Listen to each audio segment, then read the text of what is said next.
இருந்ததிலிருந்த அவனுக்கு தெரிந்த நடைமுறை என்று எங்களுடைய அறிவு சொல்கிறது. பொறுப்பேற்று தான் எழுதியிருக்கிறோம். பாலியால் ஆதாரமா காட்டல, எங்களுடைய அறிவு சொல்வதுதான் ஆதாரம். இப்ப கேள்வியை கேட்டபோது அவற்றையும் சேர்த்து கேட்டுக்கிறேன், அடிஷனல் சேர்த்துருக்கிறோம். அது மாதிரி விவாகரத்து சம்பந்தமா பாருங்க, எவ்வளவு பெரிய ஒரு இதுல இருந்தா கேள்வி கேட்கிறாரு. 3 வரியை வாச்சாரு, அது கீழே உள்ள சேர்த்து நான் வாய்ச்சேன் விடாம. பெண்களின் விவாகரத்து உரிமை, விவாகரத்து செய்யும் உரிமை ஆண்களுக்கு இருப்பது போல் பெண்களுக்கு இஸ்லாத்தில் உண்டு. இதை மட்டும் வச்சு கேள்வி கேட்டார். அது கீழே, ரொம்ப கீழே ஒட்டிய அடுத்ததே வருது. நபிகள் நாயகம் ஸல்லல்லாஹு அலைஹி வஸல்லம் காலத்தில் சாபித் பின் கைஸ் என்பவரின் மனைவி நபிகள் நாயகம் ஸல்லல்லாஹு அலைஹி வஸல்லம் அல்லாஹ்வின் தூதரே, எனது கணவரின் நன்னடத்தையோ நற்குணத்தையோ நான் குறை கூற மாட்டேன், ஆனாலும் இஸ்லாத்தில் இருந்து கொண்டே இறைவனுக்கு மாறு செய்வதை நான் வெறுக்கிறேன் என்றார். அதாவது கணவர் நல்லவராக இருந்தாலும் அவருடன் இணைந்து வாழ தனக்கு விருப்பமில்லை என்கிறார். உடனே நபிகள் நாயகம் ஸல்லல்லாஹு அலைஹி வஸல்லம் அவர்கள், அப்படியானால் அவர் உனக்கு மகராக வழங்கிய ஒரு தோட்டத்தை திருப்பி கொடுத்து விடுகிறாயா என்று கேட்டார்கள். அதற்கு பெண்மணி சரி என்றார். உடனே நபிகள் நாயகம் ஸல்லல்லாஹு அலைஹி வஸல்லம் அவர்கள் அவருடைய கணவரிடம் தோற்றத்தை பெற்றுக்கொண்டு அவளை ஒரே அடியாக விடுவித்து என்றார்கள். நூல்கள் புகாரி போட்டமா, அது போட்டு மேற்கண்ட செய்தியிலிருந்து நபிகள் நாயகம் ஸல்லல்லாஹு அலைஹி வஸல்லம் காலத்தில் இருந்த நடைமுறை அறியலாம். ஒரு பெண்ணுக்கு கணவனை பிடிக்காவிட்டால் அவள் சமுதாய தலைவரிடம் முறையிட வேண்டும். அந்த தலைவர் கணவனிடமிருந்து அவள் பெற்றிருந்த மகர் தொகையை திருப்பி கொடுக்குமாறும், அந்த மகர் தொகையை பெற்றுக்கொண்டு கணவன் அவளை விட்டு விலகுமாறும் கட்டளையிட வேண்டும், திருமணத்தை ரத்து செய்ய வேண்டும் என்பதை இச்செய்தியிலிருந்து அறியலாம். பெண்கள் தாமாக விவாகரத்து ஒப்பந்தத்தை முறித்து விடாமல் தலைவர் முன்னிலையில் முறையிடுவது அவசியம். இவ்வளவு தெளிவா எழுதியிருக்கிறோம். பொம்பளைகளுக்கு விவாகரத்து உரிமை இருக்குன்னு எழுதிட்டாருங்கிறாங்க. ஒரு 3 வரியை வச்சுக்கிட்டு அது கீழே வரிசையா வருது. விடுபட்டு வேற ஒரு இடத்துல பரவாயில்லை, அது மட்டும் எடுத்தா எவ்வளவு பெரிய இதான் மதுஹப்ல அது இப்னு சாக்கிர் மாதிரி உள்ளது. இப்னு சாக்கிர்ல இருட்டடிப்பு செஞ்ச ஆட்களுக்கு இதெல்லாம் ஒரு பெரிய விஷயம் கிடையாது. அடுத்து காலியால் விஷயத்தையும் சொல்லியாச்சு. அதுக்கு அடுத்து என்னன்னு கேட்டா, அபூ தல்ஹாவுடைய ஹதீஸ் உங்களுக்கு தான் கலாச்சாரத்துக்கு ஒத்துக்கிறாட்டி ஏத்துக்கிற மாட்டீங்களேங்கிறாரு. அப்படிலாம் எங்க நிலைப்பாடு கிடையாது. குர்ஆனுக்கு மாற்றம் தான் ஏத்துக்கிற மாட்டோம். இது ஏதாவது குர்ஆன் வசனத்துக்கு மாற்றம்னு காட்டினா ஏத்துக்கிறத மாட்டோம். குர்ஆன் வசனத்துக்கு மாற்றம் இல்லாதனால நாங்க என்ன செய்யறோம், குர்ஆன் வசனத்து விளக்கமா இருக்கிறது. உங்களுடைய நீங்கள் சேர்ந்த அந்த குழு ஜமியன் வஸ்தாத்தன், நீங்கள் சேர்ந்தோ பெரிந்தோ சாப்பிடுவது குற்றமில்லை நல்லா சொல்றான். அது நடைமுறை செயல் விளக்கமா இருக்கிறது. குர்ஆனுக்கு ஒட்டி இருந்தா நாங்க மறுக்க போறோம். அதனால அது மறுக்கப்பட்ட ஹதீஸ் கிடையாது. எங்க கொள்கை இப்படி ஏற்றுக்கொள்ளத்தக்க ஹதீஸ் தான். சரி, உங்க கொள்கை எப்படி ஏற்றுக்கொள்ள ஹதீஸ் தானே, அப்ப அதை ஏற்று கிரிட்டிசைஸ் பண்ணி விமர்சனம் பண்றிய, சாப்பிடலாம்ல சொல்லணும். அந்த ஹதீஸ் உங்க பதில் என்ன, எங்களுக்கு சரியான ஹதீஸ் தான், நீங்க அதுக்கு பதில் சொல்லல, அது விளங்கிறீங்க. அடுத்து என்னன்னு கேட்டா, இந்த கலா தொழுகை விஷயமாக என்ன சொன்னோம். கலா தொழுகையில இந்த வசனத்தில் கலா தொழுகை இருக்குன்னு விளங்கு எழுதியிருக்கிறோம். என்ன வசனம், 2 வசனத்தையும் படிக்கிறேன். கலஃப மின்பாதி கல்ஃபுன் அல்லாஹு ஸலாத், ஒரு கூட்டம் உண்டானார்கள், அவர்கள் தொழுகையை பாழாக்கினார்கள். ஒத்தபவு ஷஹவாத், மனைவிச்சை பின்பற்றினார்கள். சௌஃப யல்கவுன கையா, அவர்கள் நரகத்தை அடைவார்கள். இல்லாமன் தாப வ ஆமன வ அமில சாலிஹா, நம்பிக்கை கொண்டு திருந்தி நம்பிக்கை கொண்டு நல்லறம் செய்தவரை தவிர உலாய்க்கு எதுகுலுனல் ஜன்னா, அவங்க சொர்க்கத்துக்கு போவார்கள். உலா யுதுலமுன செய்யா, அவர்கள் எந்த சிறிதலும் அணிவிலைக்கப்பட மாட்டார்கள். 19வது அத்தியாயத்தில் 59வது வசனத்தில் இருக்கிறது. இதுல என்ன சொல்றான் அல்லாஹ், தொழுகையை பாழாக்கினவர்கள் நரகத்தை அடைவார்கள். பாழாக்குதல் என்பது விடுவதையும் குறிக்கும், இப்ப தப்பா எல்லாத்தையும் தான் குறிக்கும், விடுவதையும் குறிக்கும்.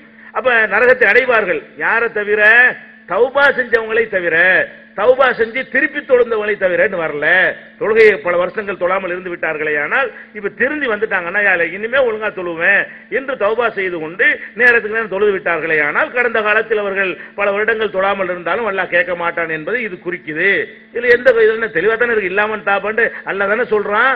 இந்த வசனத்தில் அது இல்லைன்னா எப்படி இல்லைன்னு வழக்குங்க. அதுக்கு ஒரு பதில் சொல்லியாச்சு. போடுங்க, போடணும்ல.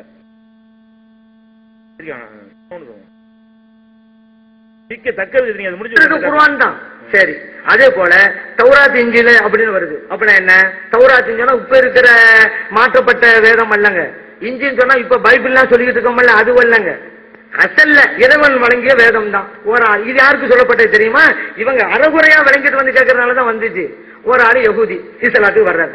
இப்ப தொழுவணும், குர்ஆன் ஓத தெரியாது.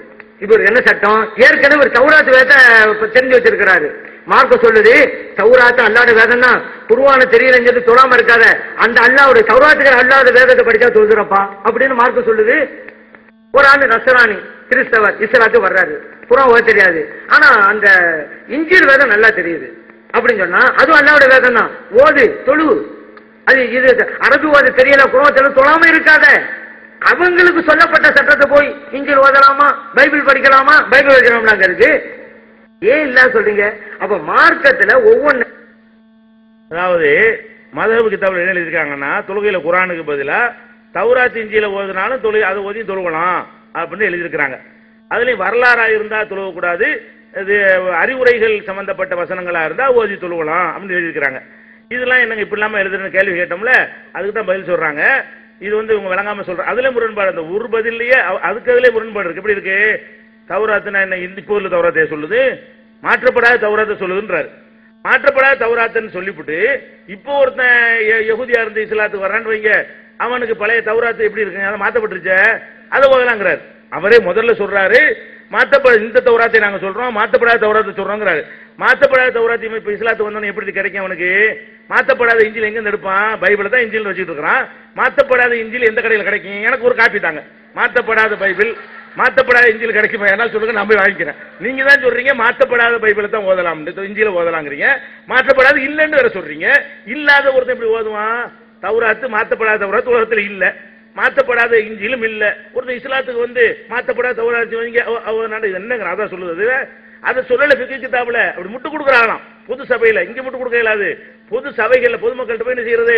இப்படிலாம் கிதாபுல எழுதி வச்சுக்கிறேன்னு கேட்டா அது அந்த ஒரிஜினல் தௌராத்தை ஓதலான்னு இருக்கு. ஒரிஜினல் தௌராத் தான் இல்லங்கிறீங்களே. அதுல இன்னொரு போடுங்க, அதுலயே ரெண்டு வருது. நான் சொன்ன முரண்பாடு அதுலயே வருது.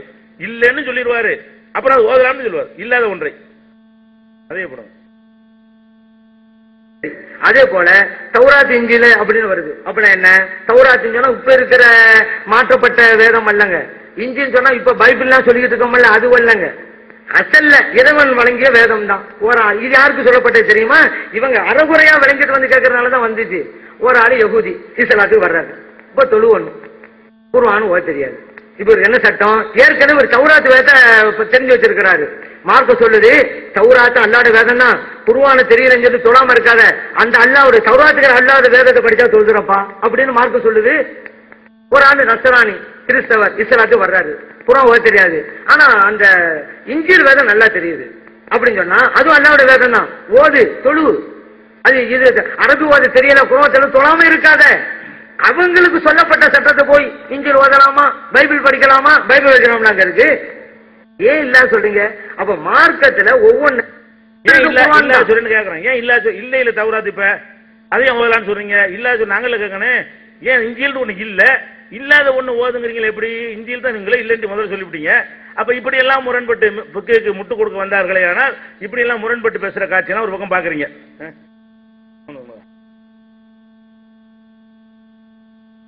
அதை தனக்கு பார்சி மொழின்னு சொன்னாங்க. ஒரு ஆளு இஸ்லாத்துக்கு வந்தாரு, அரபி தெரியல, அதுக்கான தொழாம இருக்க முடியாது. பார்சி, உதாரணத்துக்கு பார்சி மொழியில நம்ம எழுதி கொடுத்தோம்.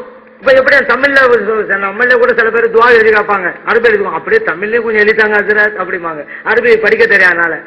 இப்ப அரபி படிக்க தெரியாவிட்டா ஒரு மொழியில எழுதி கொடுப்பது, அதை தெரிஞ்சுக்கிட்டு அதை படிக்கிறோம். ஆனா ஓதுறது என்னமோ குர்ஆன் தான். இவங்க என்னமோ பார்சி இந்த ஒண்ணு குர்ஆன் அரபில தானே, பார்சி எங்க குர்ஆன். அறகுறைகள் இவர்கள் அரபி மொழி தெரியாதனால தப்பா வழங்குறாங்க. நம்ம தமிழ்ல எப்படி படி. சரி, இந்த பார்சி சம்பந்தமா டைம் ரொம்ப தேவைப்படும், அதை அடுத்ததுல விளைவிக்கிறேன். இது மனசுல வச்சுக்கிறேங்க. இந்த கிளிப்புக்கான விளக்கம் இதுல என்ன சொல்ல வர்றாரு, இதுல எப்படி எல்லாம் தப்பு செஞ்சிருக்கிறாரு என்பதை நான் அடுத்து விளைவிக்கிறேன். இப்ப என்னன்னு கேட்டா கலா தொழுகை விஷயத்தை சொல்லியாச்சு. அப்ப இதுவரைக்கும் 11 விஷயம் சொல்லி முடிச்சாச்சு. கலாலா, தொடை, யூசுப் நபி, சிகிரு, நபி ரசூல், பெண்கள் விவாகரத்து, மல்லபத்து குழுபு, நசாயி, அலிபுலாமியும் ஒன்றாக வந்து சாப்பிடுதல், கலா தொழுகை வரைக்கும் சொல்லியாச்சு. 12, 13, 14, 15, 16 தான் 17 தான் இருக்கிறது. இது இந்த 4-6 விஷயங்கள் தான் சொல்ல வேண்டிய பாக்கி சொல்லல. நீங்க லிஸ்ட் போட்டதுல மொத்தமே தான் சொல்லி இருக்கிறீங்க. ஆனால் நாங்க சொன்னதுல எதுவுமே நீங்கள் ஒன்றுமே சொல்லவில்லை. அந்த லிஸ்ட்டை திரும்பி அதாவது உங்களால் ஒப்புக்கொள்ளப்பட்ட நூல்களில் இருந்து நீங்கள் எதை ஒப்புக்கொண்டிருக்கிறீர்களோ, எதை குர்ஆனுக்கு விளக்கம் சொல்லுகிறீர்களோ, எதை தலைப்பில் ஒப்புக்கொண்டு கையெழுத்து போட்டிருக்கிறீர்களோ, அந்த உங்களால் ஒப்புக்கொண்ட நூல்களில் இருந்து கேட்ட விஷயங்களுக்கு என்ன செய்யல, ஒன்றுக்கு கூட பதில் சொல்லவே கிடையாது. ஒண்ணுக்கு கூட பதில் இல்லை. அந்த கிளிப்பிங்க மட்டும் 1-2 விஷயத்துக்கு என்ன செய்றீங்க, முரண்பட்டு அப்படி சில சமாளிச்சீங்களே தவிர, அந்த சமாளிச்சதுனால இன்னொரு 4 முரண்பாடு எங்களுக்கு கிடைச்சே தவிர, சமாளிச்சதுல ஒரு 4 முரண்பாடு கூடுதலா கிடைச்சிருக்கிறது. அந்த மாதிரி இருக்கே தவிர ஒரு உருப்படியா ஒண்ணு சொல்லல. அடுத்து வருவோம்.